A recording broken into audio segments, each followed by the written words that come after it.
Thank you, Mr. Chairman. My own is an observation and a question. Madam Nominee, as impressive as your resume is it not? It's not accompanied by any credential whatsoever. Is this an oversight or think is not necessary? Then my question is, what is your honest assessment of the Girl Child Initiative education in Nigeria? Amina, you take questions. The person was Polka. Yes, thank you. Distinguished Senator, on the question of the stock market and investors' confidence, I think that the thrust that the President has taken in terms of dealing with perceptions of the country, with security, with governance, and with infrastructure are the right ones to try to bring that back again. I believe that that's really been the bane of many of the international discussions that have been had, is that can one bring in their resources and guarantee their safety over time? Also, if investments are to be made in any infrastructure, how can that begin if to begin with we don't have the power? So I think investor confidence is what we need to deal with and what the key issues are around that. The question from the distinguished senator on the MDGs and the conditional grants to states. There was criteria that was agreed with states and was agreed with this hallowed chamber and the Federal House of Assembly when we came to give conditional grants. There were two major concerns. One was that could these resources be given to states and be utilized to get results? And governance was a very big question at that time. The criteria that we put in place, in many cases, the capacity of states to meet that criteria was not there. And over time, we tried to build that. And if you look at the records of the states that we did give conditional grants to, remembering that the conditional grants were leveraging the equal amount from state domestic resources as well, you'll find that over time that increased around all states. But where a state was unable to produce documentation, unable to produce a plan or the capacity to implement, it was not possible to give resources to that, just purely because at the end of the day we have to remain accountable for those resources that we got appropriated by the federal government. I believe that going forward, if we are to pursue the conditional grant scheme, it is a good scheme. It is a scheme where the federal, the states and the local governments come together behind one policy. If it's delivering education, it's delivering health, and this way the synergy and the coherence of what we do would be, I think, advantageous. What I would say is that we need far more resources running in the same direction. We had many instances where there are conflicts of interest as to who takes the credit for what resources come to a state or a local government. There has to be better synergy around the basic service delivery. Noting that the MDGs really did only focus on basic services of health, of water, and of education.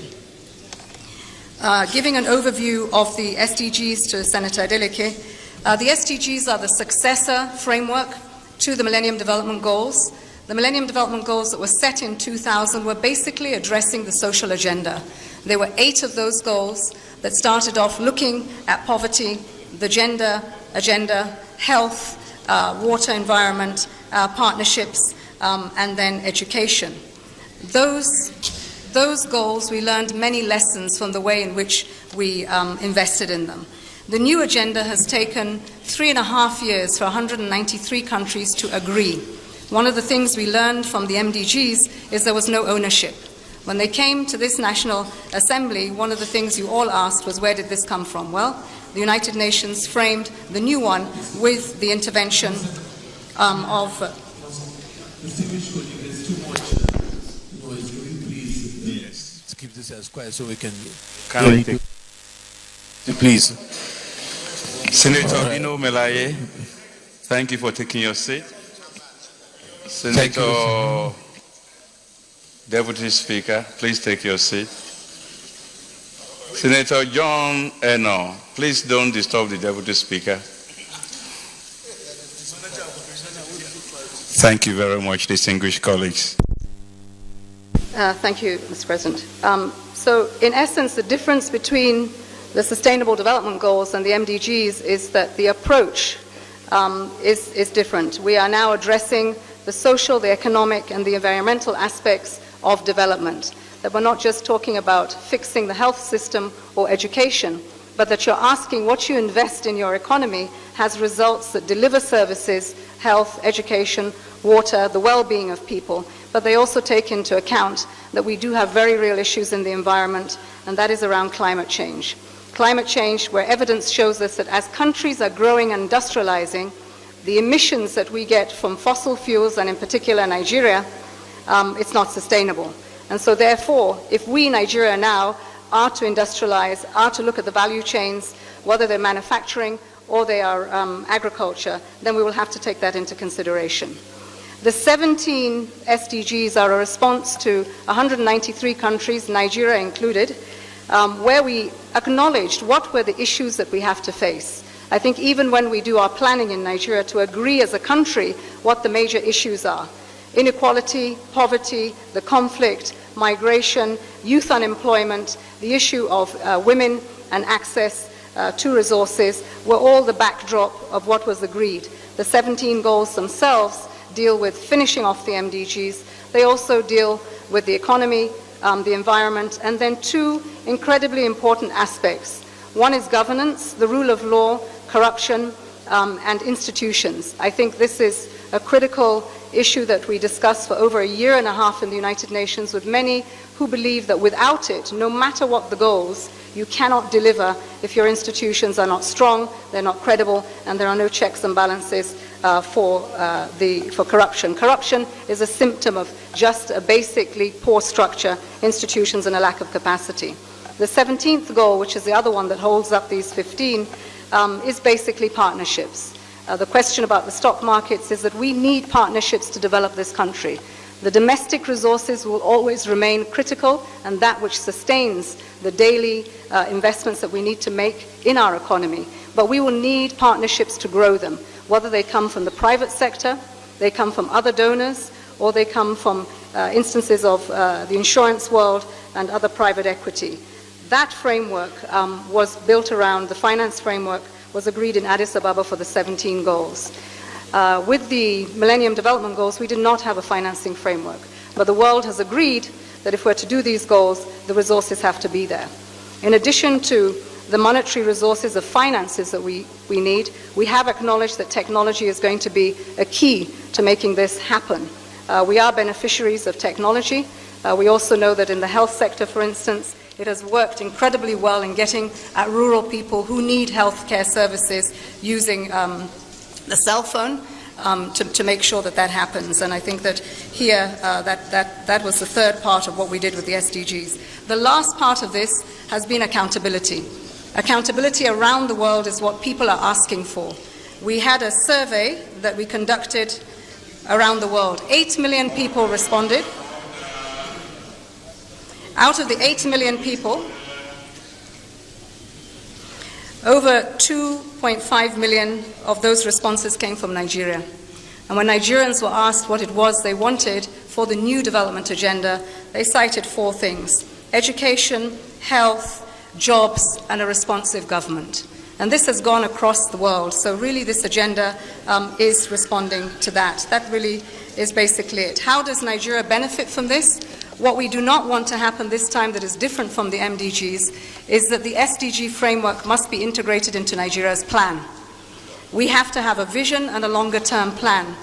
Senator Binta Garba Masai had said to us that what were we doing about planning? We have had plans, and some of them have not been as robust as we need to respond to the issues that we have.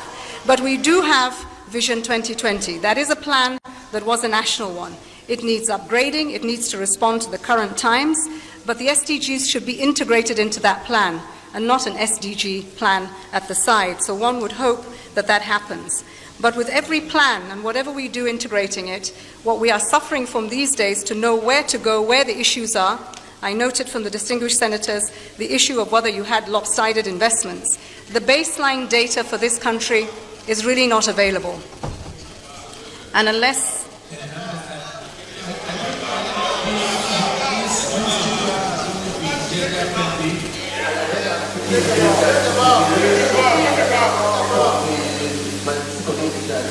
Amina Thank you.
Honorable.